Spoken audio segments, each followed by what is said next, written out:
19:58 en toda la República Oriental del Uruguay. Seguimos en Matías a la tarde por Latimor. Una horita más o menos de programa. Una hora y algo. Vemos a ver cómo estamos físicamente y las ganas. Y bueno, vamos a continuar con la historia de la Catedral de Notre Dame.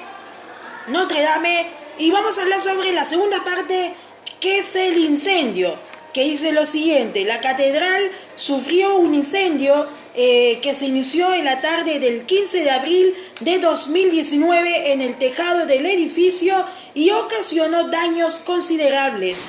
La aguja de la catedral y la techumbre se desplomaron y tanto el espacio interior como muchos bienes muebles fueron gravemente dañados. La descripción, vamos con los hitos. En 1314, Jacques de Molay fue quemado vivo en la hoguera frente a la catedral aún en construcción. 1429, coronación de Enrique VI de Inglaterra durante la Guerra de los 100 años. 1804, coronación el 2 de diciembre de Napoleón Bonaparte como emperador de Francia y de su mujer Josefina de Beauharnais como emperatriz en presencia del Papa Pío VII.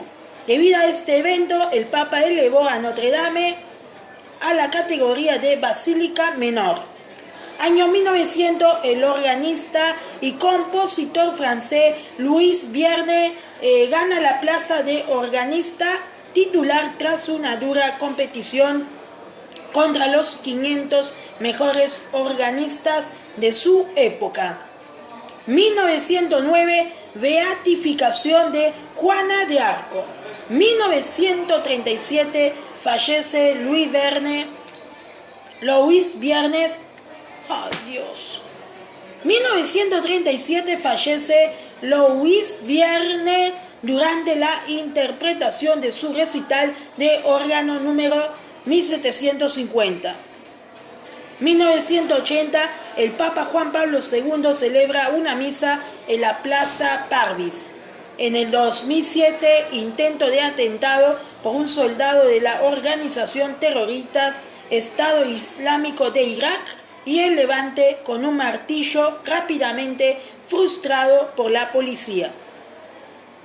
2019, se produce un incendio en la catedral que arrasa el techo y derrumba la aguja situada sobre el crucero. La descripción de la catedral. Existe aún en esta catedral una dualidad de influencias estilísticas.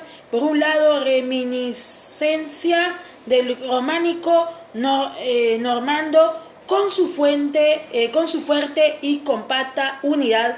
Por otro lado, el ya innovador aprovechamiento de las evoluciones arquitectónicas del gótico, que confieren al edificio una ligereza y aparente facilidad en la construcción vertical y en el soporte del peso de su estructura.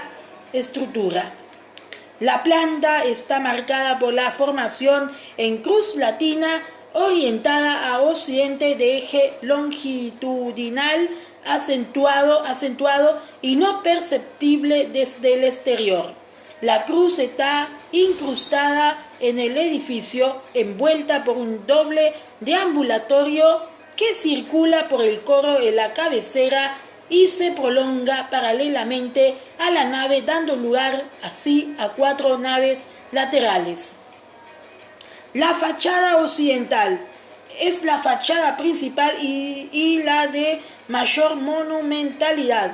Se puede establecer una afinidad en la composición y trazos generales con la fachada de Saint-Denis, una derivación de la fachada del románico normando. La fachada presenta un conjunto proporcional reduciendo reduciendo sus elementos a lo esencial, aunque con gran riqueza de detalles. Se optó por una pared plástica que interconecta todos sus elementos y pasa a integrar también la escultura en lugares predefinidos, evitando que se disponga un tanto aleatoriamente como ocurría en el románico. La fachada presenta 3 niveles horizontales y está dividida en 3 zonas verticales por los contrafuertes ligeramente prominentes que unen en verticalidad los 2 pisos inferiores y refuerzan los picos de las 2 torres. En la organización de la fachada, que sigue un patrón jerárquico y geométrico, se pueden distinguir la torre norte, la torre sur, la galería de las quimeras, el rosetón occidental, la galería de los reyes y las puertas de acceso. Sobre las puertas de la fachada se encuentra la galería de los reyes, formada por 28 estatuas que representan a los reyes de Judea a Israel. Durante la Revolución Francesa, dichas estatuas fueron destruidas en su mayor parte debido a que se creía que representaban a los reyes de Francia, por lo que las estatuas actuales son réplicas de las originales, parte de las cuales puede verse en el Museo Cluny. Las torres tienen 69 metros de altura. La torre sur contiene la famosa campana Emanuel. Puede visitarse pasando por la galería de las quimeras. Ahora no, porque por razones más que obvias no se podrá lamentablemente visitar.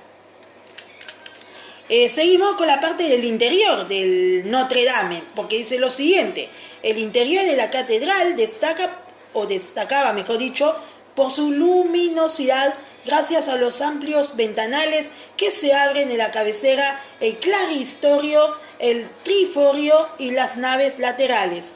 Gran originalidad y audacia suponen los pilares cilíndricos que separan los espacios de las naves, en contra de lo que se hizo después. En la mayoría de los edificios góticos se diseñaron a modo de columnas gigantes sin haces o columnillas adosadas.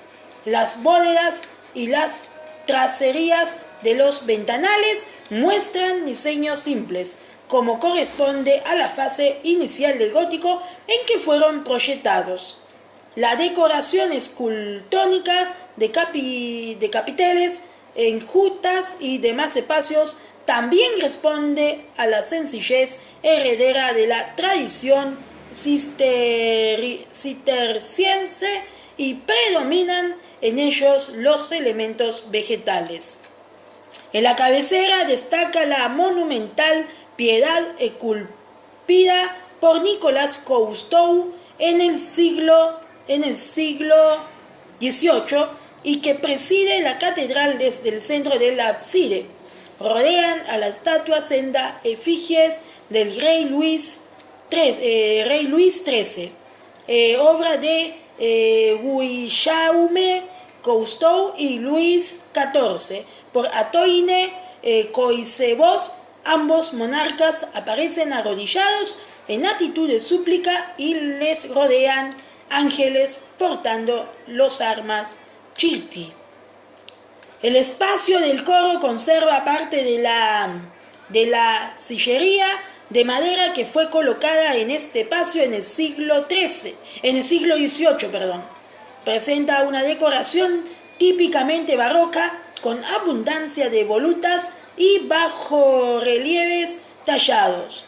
La mayor parte de las vidrieras fueron colocadas durante las sucesivas restauraciones que se realizaron desde el siglo XIX.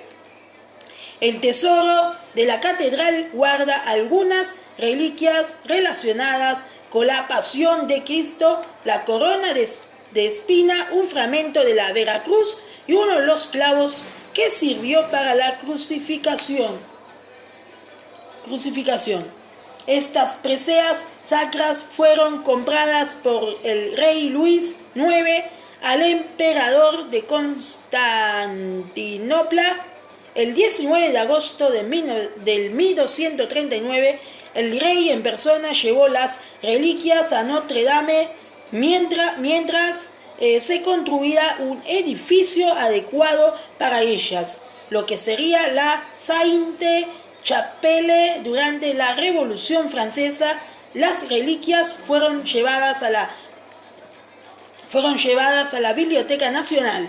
Tras el Concordato de 1801, se entregaron a la custodia del arzobispo de París, que las depositó de nuevo en la catedral el 10 de agosto de 1806. Pasamos al órgano. El órgano principal de la catedral es un destacado instrumento, obra de Aristide Cavaille Coll en su mayor parte. Posee una caja adornada con automatas. La plaza de organista titular de Notre Dame es uno de los más altos honores a lo que puede aspirar un músico. Entre los que la han ocupado destaca Louis Vierne, que fue organista entre los años 1900 y 1937. Muy bien. Notre Dame en el arte y la cultura popular. Pintura. La Catedral de Notre Dame figura representada en pinturas e ilustraciones de libros desde la época gótica. Sus imágenes más tempranas son seguramente las miniaturas que aparecen en las muy ricas obras de Duque de Berry, de los hermanos Limbourg, y en el libro de obras de Etienne Chevalier de Jean Fouquet. Durante las etapas del Renacimiento y Barroco, la catedral gótica, opuesta al gusto dominante, parece perder presencia en pinturas y grabados. Su interior sí aparece representado en el colosal cuadro La coronación de Napoleón, pintado por Jacques-Louis David, dado que dicha ceremonia se celebró allí en 1804, pero la arquitectura gótica del templo aparece enmascarada por la decoración diseñada ex profeso por Charles Percier y Pierre Fortagne.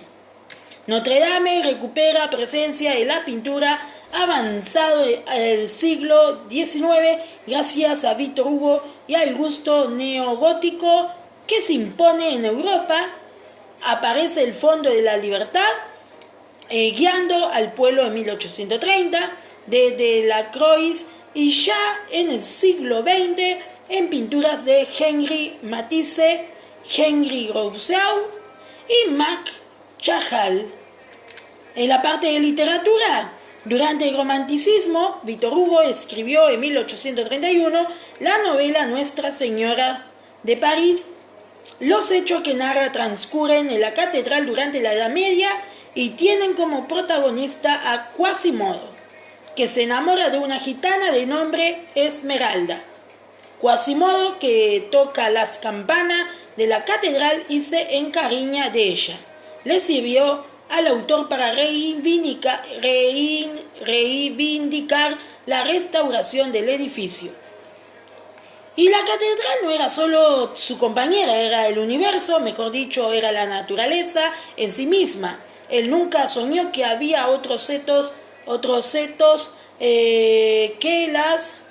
que las vidrieras en continua floración, otra sombra que la del follaje de piedra, siempre en ciernes, lleno de pájaros en los matorrales de los capiteles sajones, obras montañas, que las colosales torres de la iglesia u otros océanos que París rugiendo bajo sus pies. Victor Hugo, Nuestra Señora de París, año 1831. Escrito en el libro. El libro, en cuyo prólogo el autor ya denunciaba el olvido al que se había abocado el edificio, consiguió llamar la atención de la ciudadanía parisina. Hugo se oponía abiertamente al plan de restauración original de tintes neoclásicos dirigido por el arquitecto Etienne Hippolyte Gode y abogaba en cambio por el diseño gótico de Eugène Viollet-le-Duc. Para cerrar la parte de cine, y ya vamos a la música, la parte de cine es que la historia se llevó por primera vez a la gran pantalla con Esmeralda, la cíngara película con la que Charles Laughton interpreta al jorobado y Maureen O'Hara hace de Esmeralda. A este primer film le siguieron decenas, si bien Anthony Quinn y Gina Lollobrigida protagonizaron el más famoso. En 1956, Disney adaptó la obra en 1996 con un film de animación. El jorobado de Notre Dame recaudó más de 300 millones de dólares a lo largo de todo el mundo. Hasta aquí es el informe, la historia de Notre Dame, que recuerden que fue incendiado el pasado 15 de abril, tristemente incendiado, y bueno, aquí pasamos un poco de recuerdo del informe y bueno, esperamos a ver si puede recuperarse el edificio, que se pueda reconstruir el mismo. Vamos a ver si hay alguna novedad de Notre Dame a nivel de noticia. Notre Dame, porque lo que pasamos fue todo descripciones y bueno, vamos a ver si hay alguna novedad en el sentido de en qué está la investigación, por ejemplo. Bueno, todo comentarios.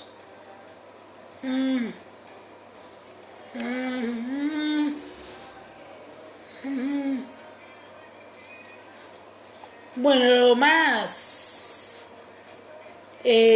actualizado tenemos aquí de la página de Argentina, Infobae. Esperen que lo encuentre acá. ¿Por qué no se debería reconstruir la aguja de Notre Dame? Leemos eso y después vamos a ir a la música. Bueno, esperen un momentito. Lo vamos a dejar para mañana. Mañana sin falta leemos por qué no se debería reconstruir la aguja de Notre Dame. Mañana sin falta lo leemos en Matías a la tarde. Ahora vamos a ir a música y venimos enseguida con más Matías a la tarde. 20 y 16 minutos. Arriba.